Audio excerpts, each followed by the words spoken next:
Keys jingle in my hand as I stand before the front door of my very first home. Not a rental, not a share house. Mine. All mine. The door swings open with a satisfying creak, and I step inside, breathing in deeply. The scent of fresh paint still hangs in the air, clean and promising. This moment should feel perfect. I've waited 32 years for this. Hello, beautiful, I whisper to the empty foyer, running my fingers along the newly painted wall. That's when I notice something isn't right. My smile falters as I walk further inside, my footsteps echoing on the hardwood floors. The living room comes into view, and I freeze. Where my brand new furniture should be the cream-colored sofa I spent weeks selecting, the glass coffee table, the matching end tables, there's a mismatched collection of garbage. A threadbare couch with stuffing poking through its torn seams, a scarred wooden coffee table covered in rings and scratches, shelves that look like they might collapse if I breathe too hard. I know this furniture. It's Miranda's, my sister's old, filthy cast-offs. What the hell? I mutter, slowly circling the room. The stench hits me, then mildew, something rotting, and the unmistakable tang of dried urine. I cover my mouth and nose with my hand, fighting back a gag. My gaze lands on the only thing in the room that belongs, the high-end smart curtains from Miss 10. Serafina hanging pristinely at the windows, their sleek technology and elegant fabric, a bizarre contrast to the squalor surrounding them. Before I can process what's happening, my phone vibrates in my pocket. A text from Miranda.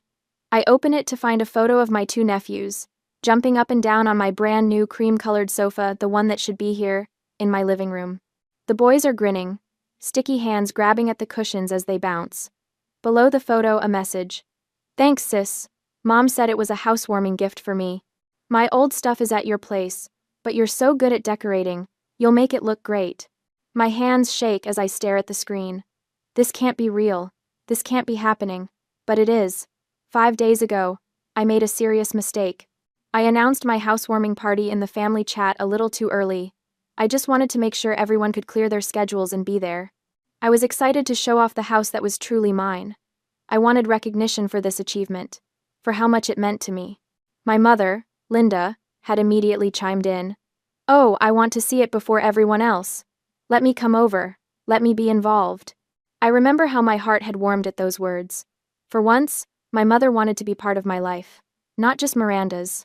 Mine. Then the furniture company called, confirming delivery for Friday today when I had a crucial meeting I couldn't reschedule.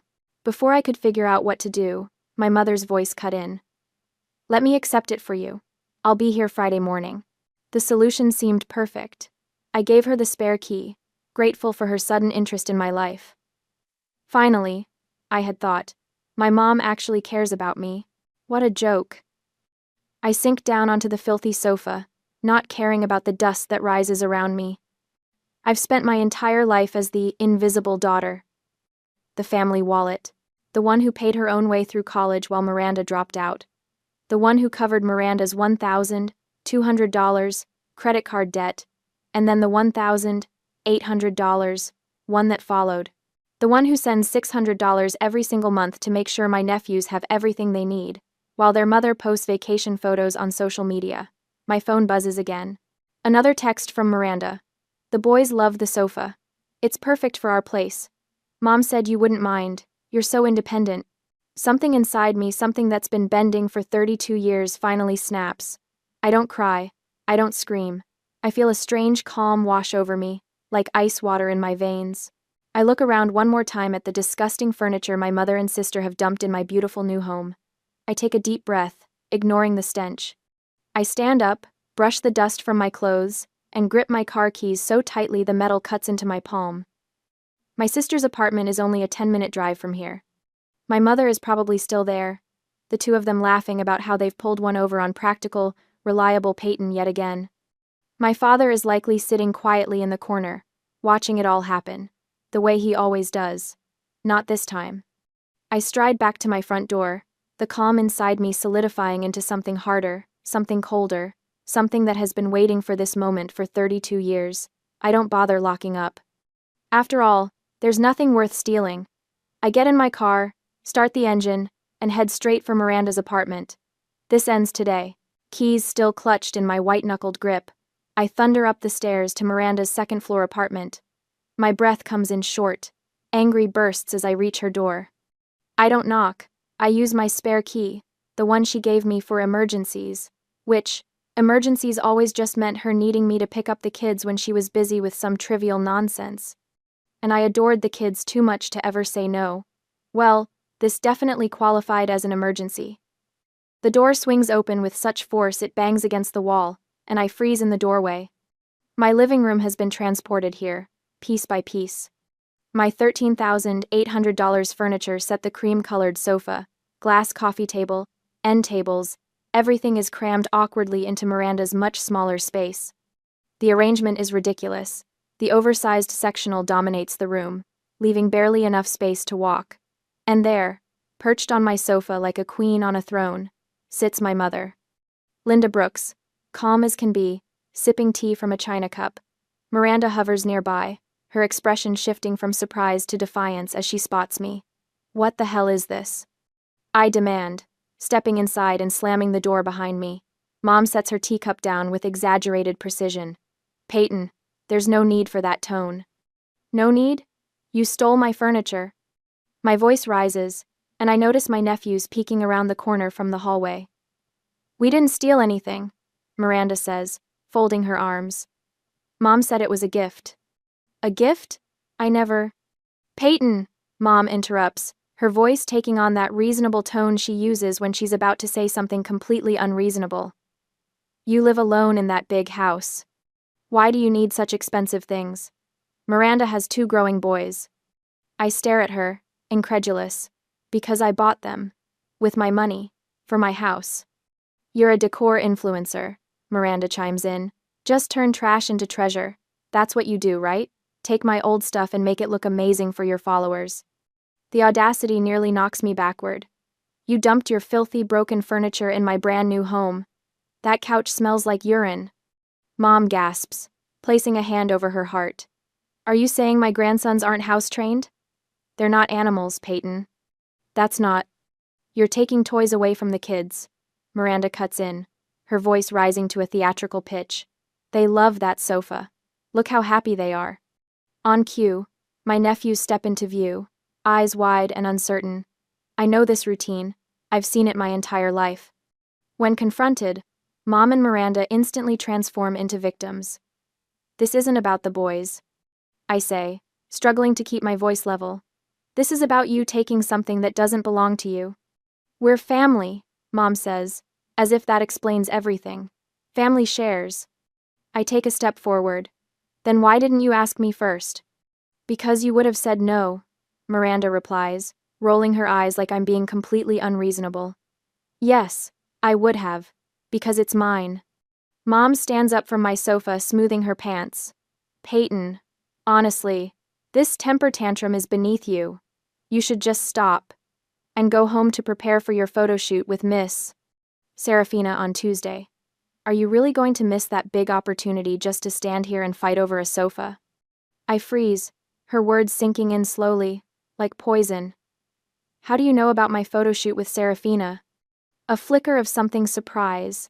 Guilt crosses her face before she composes herself. You mentioned it. Obviously. No, I didn't. The realization hits me like a punch to the gut. I haven't told anyone except Luna. Not family. Especially not family. The Serafina contract was too important, too precarious. She knew. My mother knew about the promotional photo shoot with Serafina. This wasn't just theft, it was calculated career sabotage. You went through my emails, I say, my voice barely above a whisper. You planned this whole thing. Before she can respond, the boys rush forward and throw themselves against my legs, clinging to me. Auntie, please don't take the sofa, cries the younger one, tears already streaming down his face. We love it. See what you're doing? Miranda hisses. You're upsetting them. For a moment, I feel that familiar pull, the guilt, the obligation, but something has changed inside me. I kneel down to their eye level, gently placing my hands on their shoulders. Sweeties, I'm not mad at you. I love you, but this is Auntie's property. Your grandma and Mom took it without asking me. You are always welcome in my home, and you can use my things, but not like this. The boys sniff. Usually, I'd cave by now. From the corner of the room, my father finally speaks. I hadn't even noticed him sitting there, silent as always. Miranda, just give your sister her things back. His voice trails off as Mom shoots him a look that could freeze lava. He shrinks back into his corner, defeated. I stand up straight, drawing myself to full height. The clarity is painful, but necessary. My family has been using me for years. My money, my stability, my silence, but not anymore. I'll say it one more time. Pack it up, or you will face the consequences. Miranda steps forward, her expression ugly with contempt. You dare? What are you gonna do? My hand moves to my phone in my pocket. What am I going to do? Indeed. Miranda leans against her kitchen counter, arms crossed, a smug grin spreading across her face. You can't do anything about it, she says, her voice dripping with the confidence of someone who's never faced consequences. My mother nods in agreement, setting her teacup down with a delicate clink. Be reasonable, Peyton. You have that photo shoot with Miss Serafina on Tuesday. You can't possibly let this family matter get out. She smooths her skirt, the picture of composure. Think about your reputation. For once, think about the kids. Miranda adds, gesturing toward my nephews who have retreated to the hallway, watching with wide eyes. They love that furniture. You're really going to take it away from them? They've done this my entire life, wielded guilt like a weapon, treated my boundaries like suggestions. The emotional blackmail, the threats to my reputation, the children as human shields. It's textbook manipulation, and I've spent 32 years falling for it. Not today. I pull my phone from my pocket, my fingers surprisingly steady. You're right, I can't do anything. I pause, watching relief flood their faces. Then I add, but the police can. I dial 911. My mother's teacup crashes to the floor. What are you doing? Her voice rises to a shriek. Yes, I'd like to report a theft, I say into the phone, my voice calm and clear. Robert! My mother screams, her composure shattering. Do something! She's calling the cops! My father steps forward from his corner, his hand raised as if to stop me. For a moment, he's not the silent observer but the enforcer my mother has always wanted him to be. I lock eyes with him. Dad, don't. Something passes between us, some quiet understanding that's been 32 years in the making. I watch the conflict play across his face, the decades of choosing the path of least resistance warring with something new, something like respect. Slowly, his hand drops. He retreats back to his corner, his shoulders slumped. He has made his choice. My mother lunges toward me, fingers outstretched for my phone. Give me that. I sidestep her easily, keeping the phone to my ear. And now they're assaulting me. I tell the operator, who confirms officers are on their way. The next 20 minutes are chaos. My mother paces, alternating between threats and pleas. Miranda tries calling my bluff, insisting I won't go through with it. My father sits silently, staring at his hands. My nephews watch it all from the safety of their bedroom doorway, confusion etched on their small faces. When the knock comes, the apartment falls silent. 2 officers stand in the doorway, a woman with cropped blonde hair and a man with serious eyes. We received a call about a theft, the woman says. My mother immediately steps forward, her social mask firmly in place. There's been a misunderstanding. This is a family matter. My name is Peyton Brooks, I interrupt. I purchased $13,800 worth of furniture that was delivered to my home yesterday. Without my permission, my mother and sister took it and replaced it with this. I show them photos of the filthy furniture now sitting in my living room. Do you have proof of purchase? The male officer asks. I pull up the receipts on my phone, along with the delivery confirmation email sent to my address. The female officer examines them carefully, then looks at my mother and sister. Ma'am, did you take this furniture? My mother shifts strategies, her voice honey-sweet. It was a misunderstanding. Peyton agreed to give the furniture to Miranda. Her children needed it. That's not true, I say quietly. I never agreed to that. The officers separate us, taking statements individually. They look at the texts from Miranda, thanking me for the gift. They listen to my mother's increasingly flustered explanations. They note my father's silence. After what feels like hours, the female officer gathers us in the living room. Based on our investigation, this appears to be a clear case of theft. The furniture was purchased by Mrs. On Brooks, delivered to her address, and removed without her consent. She turns to my mother and sister. You have two options. Return the property immediately, or Miss Brooks can press charges and take this to court. The color drains from my mother's face. Miranda's smug smile has long since disappeared. We'll return it, my mother says tightly. Under police supervision, they begin the humiliating process of repackaging my furniture. Every piece they carelessly tossed around must now be wrapped. My sister struggles with the sofa cushions, cursing under her breath. My mother wraps glass tabletops, her movements stiff with rage. Clearly, they are not very careful. The officers stay, ensuring every single item is accounted for. As the last piece is loaded, I turn to leave. The confrontation is over. I've won. Don't you ever show your face in this house again? My mother screams at my back. I pause at the door, turning slightly. That's the best thing you've said all day. I look her directly in the eyes, letting 32 years of suppressed truth rise to the surface. Oh, and don't expect that $600 on the first of the month. The truck follows me back to my house, where the officers oversee the return of my furniture. The police leave once everything is back in place, offering me a case number, just in case. Finally, alone, I stand in my living room, surrounded by my belongings. The victory feels hollow somehow. The cream sofa has an ice cream stain from my nephew's.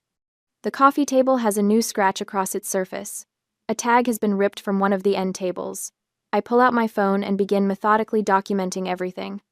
I take videos of the entire room, then close-up photos of each imperfection, the stain, the scratch, the ripped tag. I'm not sad. I don't have time for that luxury. I call an emergency sofa cleaning service, wincing at their weekend premium rate but agreeing immediately. The stain needs to be gone before Tuesday's photo shoot with Miss Serafina. Everything must be perfect. The weekend passes in a blur of preparations. Luna arrives Saturday morning, her arms full of groceries and cleaning supplies. You called the cops on your mom? She says. Not a question, but a statement filled with awe. You actually did it. I had to, I reply, arranging throw pillows to hide the slightly darker patch where the stain had been. I'm proud of you, Luna says, helping me center the coffee table. We work together, transforming my house into the showcase it needs to be for Tuesday. By Sunday night, everything looks perfect. I've just stepped out of the shower when I notice my phone blinking with notifications. 3 missed calls from Miss Serafina, and 5 from Luna. My stomach drops as I unlock the screen. There it is, Miranda's newest social media post. A photo of the old, filthy furniture they had dumped at my place, with Miss Serafina's high-end curtains hanging perfectly in the background. She's tagged it Peyton's Pics and written, "Visited the expert decorator's new house. Guess this is an influencer's real taste? Trash. Disappointed." I stare at the phone, water dripping from my hair onto the screen. Miranda couldn't steal my furniture, so she's trying to steal my reputation instead. The war has only just begun. My phone won't stop vibrating. 3 messengers from Luna. 23 notifications from Instagram. The comment section explodes beneath it. Some defending me. Others expressing shock and disappointment. The PR crisis is spiraling in real time, right before my eyes. My phone buzzes again. Miss Serafina. I take a deep breath and answer. Miss Serafina, I was just about to call you. Peyton. Her voice is ice. I've been sent a rather disturbing image featuring my curtains. This was not in our contract. Having my brand new line displayed alongside what appears to be garbage is unacceptable. My heart hammers against my ribs, but I keep my voice steady. Miss Serafina, I completely understand your concern. That photo was taken and posted without my knowledge or consent.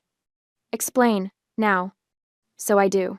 The entire humiliating story pours out: the furniture swap, calling the police, getting everything back, spending the weekend cleaning.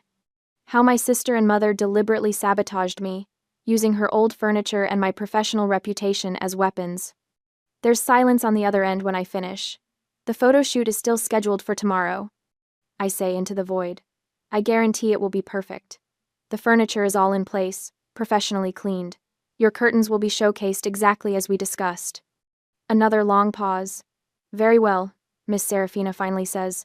I sympathize with your situation, Peyton. Family can be complicated. But I'm trusting you to deliver what we agreed upon. My team will arrive at 9 a.m. sharp. I won't let you down. Thank you for understanding. After hanging up, I send Luna a quick text. Everything under control.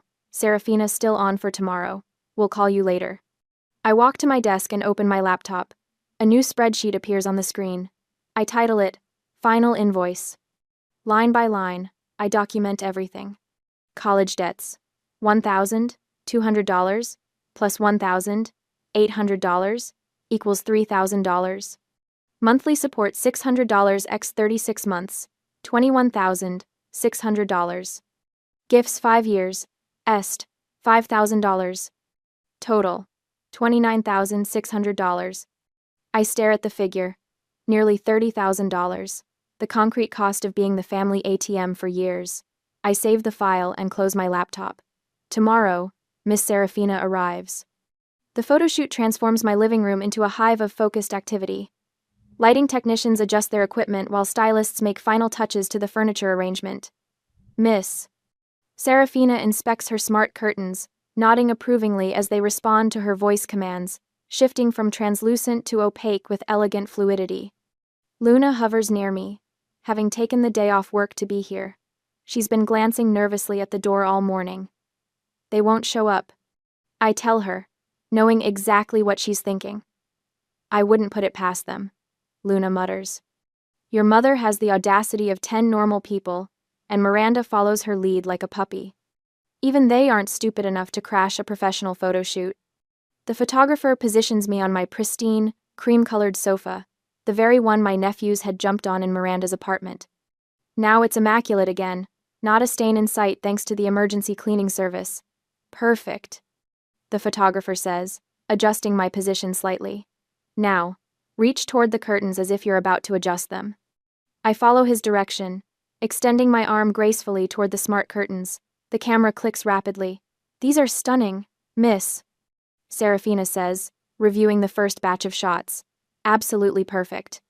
4 hours later, we have dozens of gorgeous images showcasing my decorating talent and Miss Serafina's innovative curtains. The living room looks like a magazine spread elegant, inviting, and distinctly unlike the trash heap in Miranda's vindictive post. After everyone leaves, Luna and I collapse on the sofa with glasses of wine. You did it, she says, clinking her glass against mine. Crisis averted. Serafina seemed thrilled. She was. We're releasing the photos tomorrow morning across all platforms. That'll crush Miranda's sad attempt at sabotage. I nod, taking a long sip. One more thing to do tonight. After Luna leaves, I return to my laptop and open the final invoice spreadsheet. I attach it to an email addressed to my mother, father, and sister. Subject: Final invoice. Payment not expected. The message is brief. This is what being the family ATM has cost me over the years. Consider this my formal notice that the ATM is permanently closed. Do not contact me again. I hit send, then immediately block my mother's and sister's numbers on my phone. For the first time in years, I feel light, free. 2 blocks away, Miranda slams her phone down on the coffee table. What the hell does she mean? The ATM is closed, she screams at her mother. I need that $600 a month. Linda paces back and forth across Miranda's living room, her face flushed with anger. This is ridiculous. She can't just cut us off. After everything we've done for her. Done for her? Miranda laughs bitterly. Like what, exactly? You've never done anything for her except take. Watch your mouth, Linda snaps. This is your fault. If you hadn't posted that stupid picture. My fault? It was your idea to switch the furniture, and now she's blocked both our numbers. Their argument escalates, voices rising to a screaming match that sends Miranda's children scurrying to their bedrooms, hands over their ears. In the corner, Robert watches silently, rubbing his temples. The shouting continues for another hour before he retreats to the spare bedroom and pulls out his phone. He types a message to Peyton. They've been fighting all night. Miranda says you've cut off the money. Maybe you should reconsider, for the boys' sake. He stares at the screen, waiting for a response that never comes. 3 months. 92 days since I'd sent that final invoice. 92 days of blessed silence from my mother and Miranda. My phone buzzes on the kitchen counter. and I see my father's name flashing on the screen. The fourth call this week. I let it ring until it stops, then watch as the voicemail notification appears. With a sigh, I tap to listen. Peyton, it's Dad. His voice sounds tired, defeated. Can't you forgive your mother? She misses you. We all do. The message ends with a heavy sigh. I delete it without responding. The first dozen times he called with the same plea, I'd felt a twinge of guilt. Now I feel nothing. My new cream sofa, professionally cleaned of all ice cream stains, sits in my living room like a trophy. A reminder that I'd finally done what 32 years of being the good daughter hadn't accomplished. I'd made them see me. My phone buzzes again. This time it's not my father but my Aunt Teresa, my mother's sister. Peyton Brooks, what is wrong with you?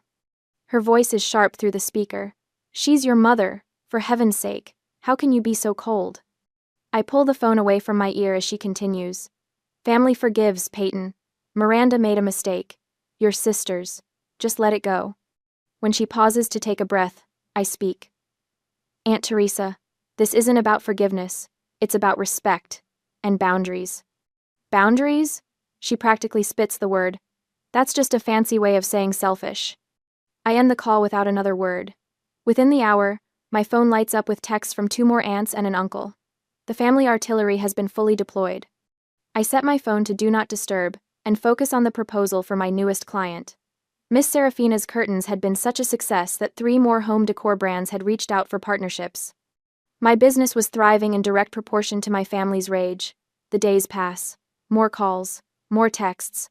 I delete them all without reading. Peace settles around me like a blanket. Until a month later. It's a quiet Tuesday evening when my phone buzzes with a text from my father. Unlike the others, this one catches my attention because there's an image attached. My nephews, Alex and Jamie, smile up at me from the screen. They're holding a crudely made sign that reads, "We miss you, Auntie P." Their faces are thinner than I remember, their clothes a bit more worn. My father's message reads, "The kids really miss you and want to visit." I stare at the photo, my heart tightening. This is the test I've been dreading. The children are innocent in all this, but they're also the ultimate manipulation tool. I'd calculated the $600 monthly support in my invoice for a reason. It was never really about the money, it was about setting a boundary. But looking at their faces now, doubt creeps in. Has cutting off that money actually hurt them?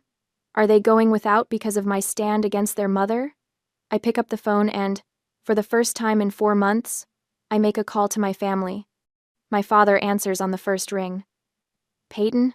His voice is cautious, hopeful. I got your text, I say, keeping my tone neutral.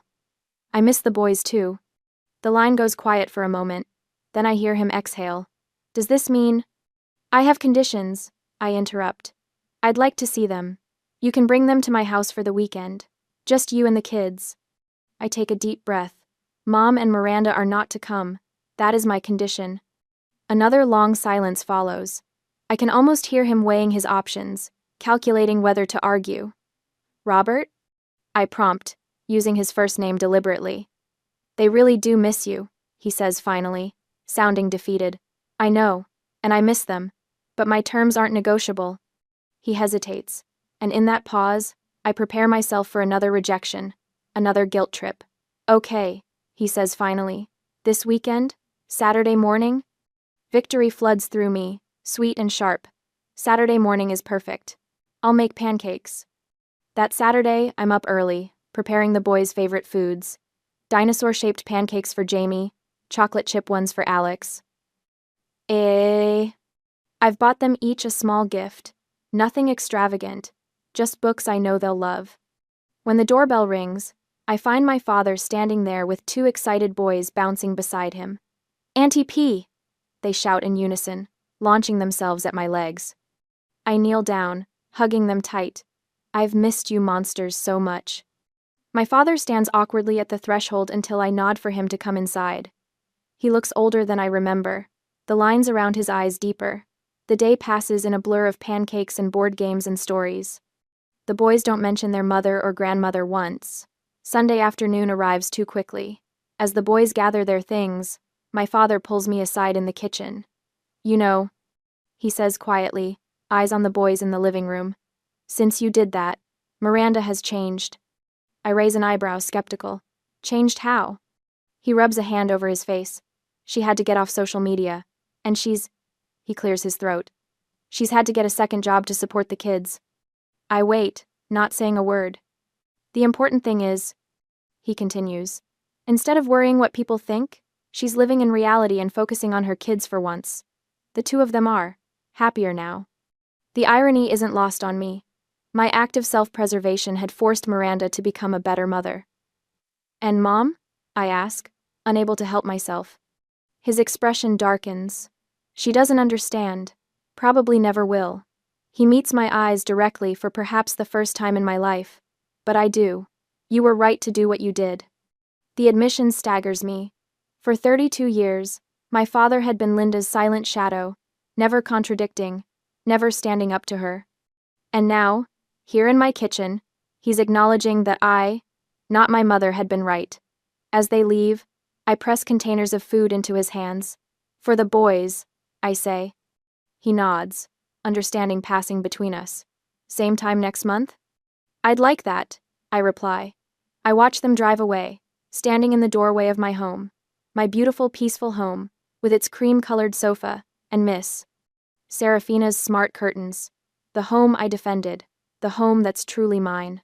I sink into my cream-colored sofa, running my fingers along its pristine fabric.